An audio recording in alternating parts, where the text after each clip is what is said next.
Janshakti news, जनतेसाठी जनतेसोबत। BP national institute of social work Hanumannagar Nagpur येथे उच्च व तंत्र शिक्षण विभाग महाराष्ट्र शासन द्वारा आयोजित वाचन संकल्प महाराष्ट्राचा आणि स्कूल कनेक्टेड 2.0 हा अभिनव उपक्रम राबविण्यात आला। या उपक्रमाअंतर्गत 1 ते 15 जानेवारी 2025 या कालावधीत वाचन पंधरवडा राबवण्यात आला। महाराष्ट्र शासनाच्या निर्णयानुसार दिलेल्या सूचनेनुसार या कार्यक्रमाचे आयोजन महाविद्यालयातील ग्रंथालय विभागाद्वारे करण्यात आले। विद्यार्थ्यांच्या कलागुणांना आणि वाचन संस्कृतीला वाव देण्यासाठी या पंधरवड्याअंतर्गत विविध उपक्रमाचे आयोजन करण्यात आले। त्यात सामूहिक वाचन, ग्रंथ प्रदर्शने, लेखक वाचक संवाद, वाचन कौशल्य कार्यशाळा तसेच विद्यार्थ्यांनी त्यांच्या आवडीनुसार पुस्तकाचे सामूहिक वाचन केले। त्याचप्रमाणे आवडीचा विषय देऊन वादविवाद स्पर्धेचेही आयोजन करण्यात आले। अध्यक्षस्थानी महाविद्यालयाचे प्राचार्य डॉक्टर सुनील कोडापे सर होते। त्यांच्या मते आजच्या तंत्रज्ञानाच्या युगात मोबाईलचा वापर गरजेचा आहे, पण वाचन ही तेवढेच महत्त्वाचे आहे। त्यामुळे व्यक्ती अद्ययावत राहतो।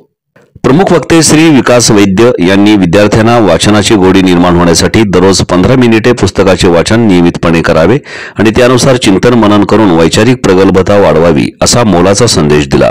उपक्रमाचे समन्वयक डॉक्टर पौर्णिमा गंधडे यांनी विद्यार्थ्यांचे हित लक्षात घेत त्यांच्या गुणांना वाव देण्यासाठी शासनाने नेमून दिलेल्या उपक्रमांतर्गत विविध उपक्रमाचे आयोजन करून विद्यार्थ्यांना त्या उपक्रमात सहभागी होण्यास प्रोत्साहित केले। कार्यक्रमाचे सूत्रसंचालन सौ शर्मिला दरवणे यांनी केले तर प्रास्ताविक आणि आभार प्रदर्शन डॉक्टर पौर्णिमा गंधडे यांनी केले।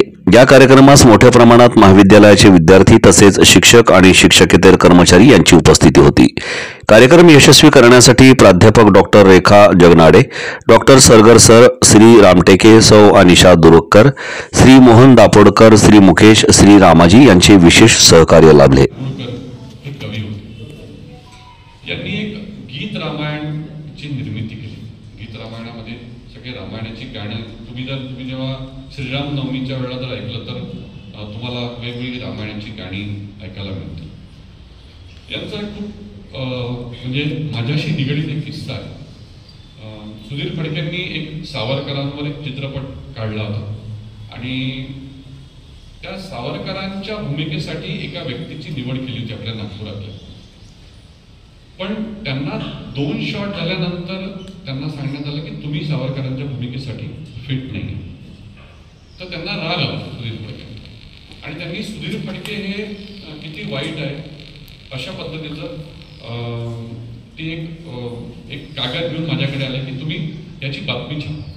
तर मी म्हटलं ठीक आहे, मी पत्रकार आहे, मला काही म्हणजे सुधीर फडकेंशी मैत्री आहे किंवा हे आहे। तुम्ही म्हटलं मी ठीक आहे, मी बातमी छापतो। तर म्हणून माझ्या संपादकांकडे म्हटलं अशी बातमी आहे। तर म्हणे मी एक तो बातमी जरूर छाप म्हणे, पण तुला सुधीर फडकेंचा एक किस्सा सांगतो, त्याच्यानंतर तो बातमी छाप। जबलपूरला त्यावेळेस काय झालं की जेव्हा गीत रामायण नुकतंच आलं होतं, आता गीत रामायणाच्या कॅसेट्स आलेल्या आहेत, CDज आलेल्या आहेत, सगळ्या ठिकाणी झालेल्या आहेत। त्यावेळेला असं काही उपलब्ध नव्हतं। तर त्यावेळेला पैसा जमा करण्यासाठी सुधीर फडके, गदी माडगुळकर आणि त्यांची टीम हे लोक कार्यक्रम करायचे गावांमध्ये जाऊन किंवा तिथे कुठे शहरांमध्ये